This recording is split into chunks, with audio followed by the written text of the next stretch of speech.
In today's video, I'm going to teach you how to block someone on PayPal. If you want to stop interacting with a specific person through your PayPal account, the process is very quick and easy. I'm going to walk you through it slowly so you can follow along without any confusion. Make sure you're already logged into your PayPal account before you begin, and once you're on the main screen, you're ready to start.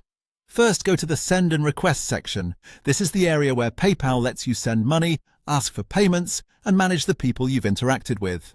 If you're using the mobile app or the website, the wording should be very similar, so just look for Send and Request and open it. Once you're there, go to the Contacts tab. This section shows the people connected to your PayPal activity, including those you may have sent money to or received money from before.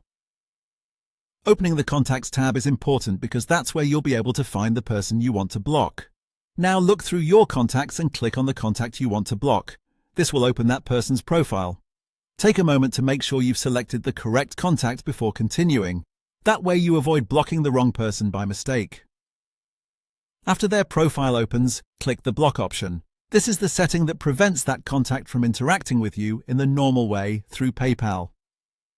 Depending on your device, the button may appear directly on the profile page or inside a small menu, so if you don't see it right away, just check carefully around the profile options. Once you tap or click block, the action should be applied, and that's it. The person is now blocked. And there you go. That's how to block someone on PayPal. As a quick tip, after blocking someone, it's a good idea to review your recent account activity if you're blocking them because of unwanted contact or suspicious behavior. This can help you make sure everything on your account looks normal, but in terms of the blocking process itself, it's simply a matter of opening Send and Request, going to Contacts, selecting the person, and choosing Block. Thanks for watching, and I hope this helped you complete the process quickly and confidently.